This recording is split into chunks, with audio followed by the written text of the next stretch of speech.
Hey guys, a quick disclaimer before we jump into the contents of the video.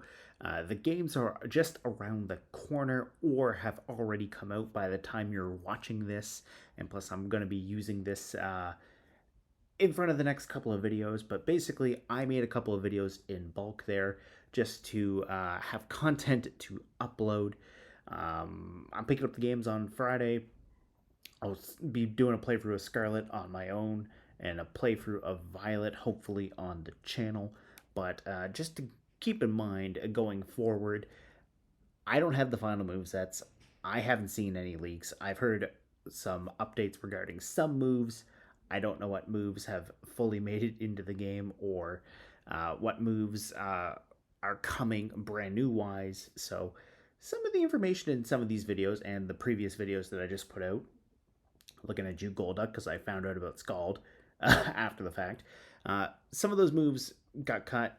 Some moves are new that are coming out that might be able to replace them. But anyways, I figured I would just put this out there just to be on the safe side in case some of you are watching after the games have come out and you're like, hey, that doesn't add up. But yeah, anyways, just keep that in mind. So onward to the pre-filmed video that I did before I made this little intro. But yeah, anyways, let's go. What is going on, YouTube? Espresso Shucko here, and today I am here with Hydreigon. That's a fun word, Hydreigon. Or Hydreigon, however you say it. Yeah, anyways, Hydreigon. The Hydra from Gen 5, the Dark Dragon Hydra that evolved from Zweilous at level 64. The signature Pokemon of Geetus? I think that's how you say it. Geetus, the the behind-the-scenes manipulator of Team Plasma in Gen 5. This was his signature Pokemon, and this is also probably one of the ones that I'm most excited to see coming back to Scarlet and Violet. I mean, I want just shiny bread for a shiny one in Omega Ruby, which was over 900 eggs, I think. And that was after giving up an X on trying to do one after the 600 egg mark. So, yeah, I bred a lot of dino to get shiny Hydreigon. So, anyways, let's jump on into it. So, Hydreigon is a dark dragon. It's 4 times weak to fairy, which you do have to be weary of, but terrestrialization is a beautiful, beautiful thing. So, what I was thinking with Hydreigon is you could run Life Orb, you could run Choice Scarf as 2 main options for moves, or for items on this thing. You could run Life Orb so that you can run Protect and then change up your moves, or if you want to go Choice Scarf and just start blasting things, you could do that too. So, same idea for the EVs.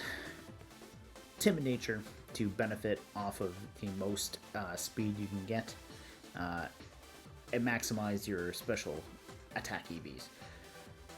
Yes, that's where we're going to go with this. And this is also a good point to mention Hydreigon stats. We have 92 HP, we have 105 attack, which is pretty cool, all things considered.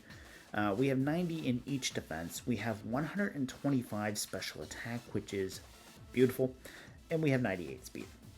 So we definitely want to run a Choice Scarf or Tailwind, some form of speed control for Hydreigon because there are a lot of things faster than it now.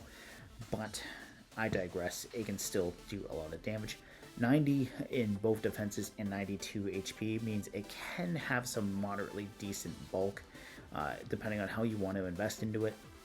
This one, though, is going to be a bit of a sweeper. Well, both this one and the Choice Scarf one are going to be sweepers, but you guys get the idea. We have Dark Pulse and Draco Meteor for our stab options. We have Flash Cannon as a Steel-type move that we can use to hit fairies with. And what I was thinking with Hydreigon is we could terrestrialize it into a Steel-type, then we gain stab on our Flash Cannon, and we get to become super effective against fairy while also now resisting fairy types. That was one thing I was thinking of too. Another thing you could do if you don't want to go necessarily steel type is you could go electric type. And now you have no weaknesses because electric is weak to ground. But Hydreigon's one and only ability is Levitate, which means ground type moves can't hit you unless they're coming off of Mold Breaker, or they're just one of those few and rare ground type moves that can hit you while you're flying, or if you've been hit by Smackdown. But yeah, basically, you could cheese out with Levitate and Electric Terra, run Terra Blast to get some electric stab coverage there as well, and to have Levitate so that ground type moves can't hit you without the help of a support move or a support ability. That's what I was thinking there. Life Orb is nice too because you're getting a boost to your damage. You're getting an extra 30% to your Dark Pulse, your Draco Meteor, your Flash Cannon, at the cost of a little bit of HP recoil, but I think that's okay there. Although if you don't want to take the HP recoil, you could run the Choice Scarf, go max speed with a Timid Nature, get your Choice Scarf on there. You could go max special attack, investment, and then what I was thinking is you could go Dark Pulse, you can go Draco Meteor, you can go Flash Cannon, or you can go U-Turn. Because you're using a Choice Scarf, you're basically locking yourself into one of these 4 moves. So, that is the trade-off for that speed. Which, you could go a Terra type into Dark, Dragon, or Steel with a Choice Scarf and gain further damage output that way. Or, what you could do too, is you could change in the Choice Scarf for Choice Specs. And do the same thing for your special attack.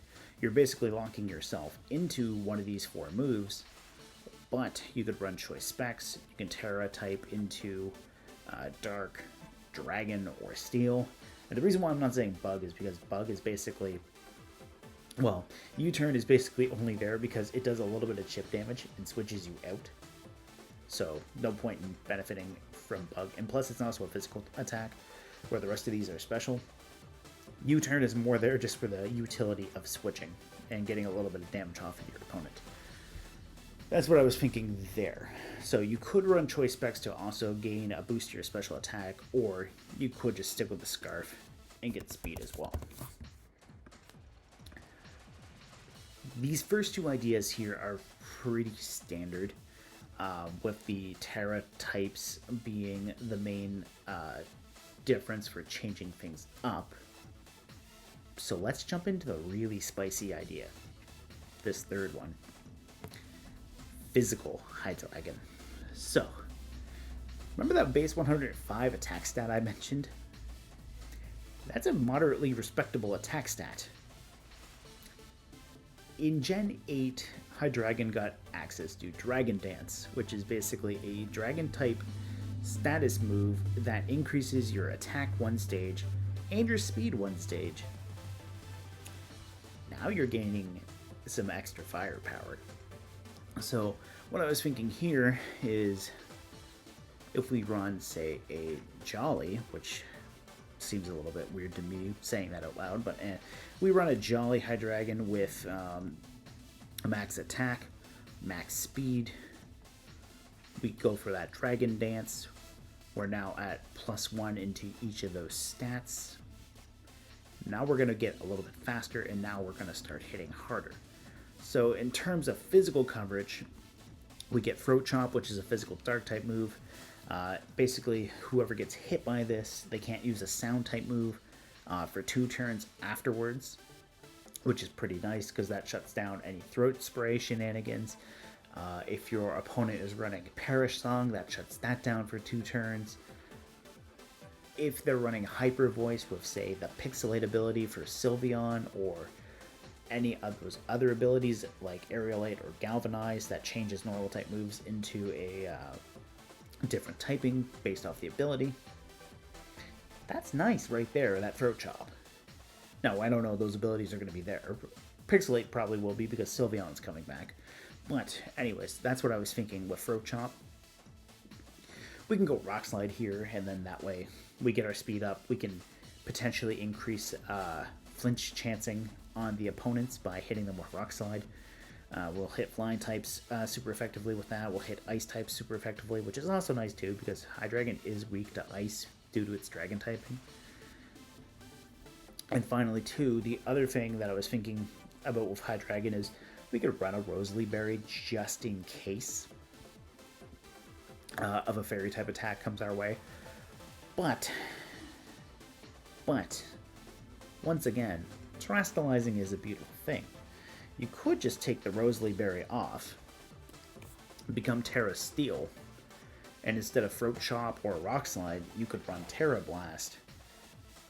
And the beautiful thing about Terra Blast is Terra Blast bases its damage off of your physical or your special attack stat, whichever is the highest of the two of them. So if you have more investment in, say, your attack stat, Terra Blast is going to be physical. If you have more in your special stat, it's going to be special. So you could run Terra Blast and then that way gain a physical steel type stab as well. Because I think Hydreigon only gets Flash Cannon in terms of steel moves. We'll just take a quick look.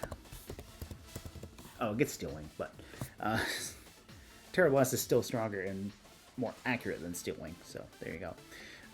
Yeah, we do get Iron Tail, but Iron Tail is 75 accuracy. You're probably still better off running Terra Blast instead of Iron Tail in that one. But yeah, that's the thing. You get Flash Cannon, base 80 special, Iron Tail, base 100 physical, Steel Wing, base 70. Terra Blast is base 80. So yeah, that's why I said Flash Cannon for the special one, because Terra Blast isn't really giving you any added benefit over Flash Cannon. But it's probably better for the physical idea. But yeah, that's what I was mainly thinking with Hydreigon, is we could run Life Orb as a special attacker, max special attack, max speed, Choice Scarf / Choice Specs, with your main options being Direct Ball, Strike, Meteor, Flash Cannon. Pick a Terra type for one of those three. Also on that note too, Hydreigon also does get Earth Power. So you could do that. You can also put Earth Power on instead of Flash Cannon, or you can have Flash Cannon and Earth Power and just take U-turn out and just straight up switch. You can do that too. I did forget to mention that. But yeah, you could do that. And finally, the Dragonance set, which wouldn't be too bad, because you could do physical Terra Steel, but you could also do Terra Dark as well. And one thing that I keep thinking of but keep forgetting to mention in the videos is, if you choose the Terastallize into a Dark type, the Prankster ability gives priority moves to status moves, but Dark types become immune to those moves that received the priority from Prankster. So you're bypassing Prankster Thunder Wave, you're bypassing Prankster Swagger, basically anything that can be used to like disrupt you coming from a Prankster ability. The Dark type just like shuts that down, which is nice. So yeah, that's something that I keep meaning to mention in some of the videos. I meant to mention it in the Pyroar video, which is why I typed that one out. But yeah, anyways, Dark is also a pretty solid type for Hydreigon to stick to for terastallizing. So yeah, you could go Dark, you could go Steel, you could go Electric as well, because I did mention that idea, and go for some spice stuff and try to cheese out having no weaknesses. But yeah, that's mainly what I was thinking with this. Anyways, guys, I will see you next time.